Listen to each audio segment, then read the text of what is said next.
এই মুহূর্তে আমাদের রিজনে নর্থ ওয়েস্টার্লি উইন্ড রয়েছে। যেহেতু নর্থ ওয়েস্টার্লি উইন্ড রয়েছে ফলে তাপমাত্রা কিন্তু একটু ফল করবে। আজকে আমরা 1 ডিগ্রি দেখেছি ফল, আগামীকাল আর তারপরের দিন হয়তো 2 থেকে 4 ডিগ্রি আরও ফল আমরা এক্সপেক্ট করছি।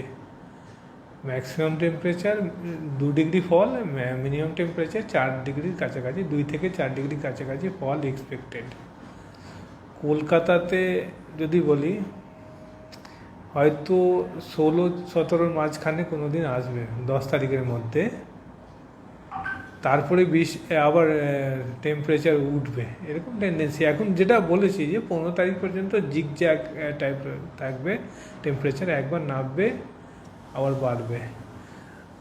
কারণ হিসাবে যেটা বললাম নর্থ ওয়েস্টার্লি উইন্ড রয়েছে, আর সাউথ বেঙ্গলে আগামী 5 দিন ড্রাই ওয়েদার।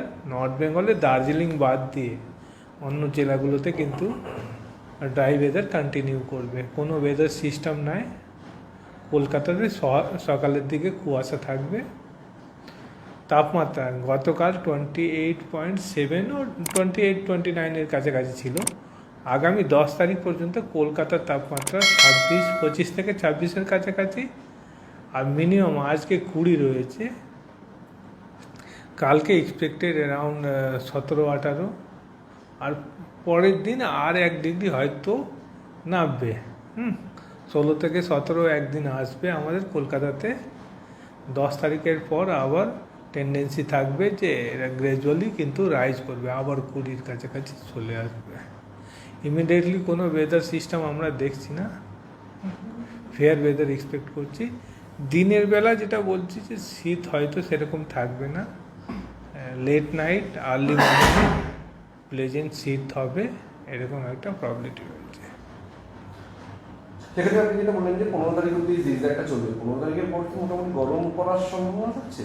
দেখেন, ক্লাইমেটোলজিক্যালি আমরা বলি যে 15 তারিখের পর কলকাতা বিশেষ করে বলি যে টেম্পারেচার 20-র কাছাকাছি মিনিমাম, ম্যাক্সিমাম 27-28, এটাকে কিন্তু আমরা উইন্টার বলি না।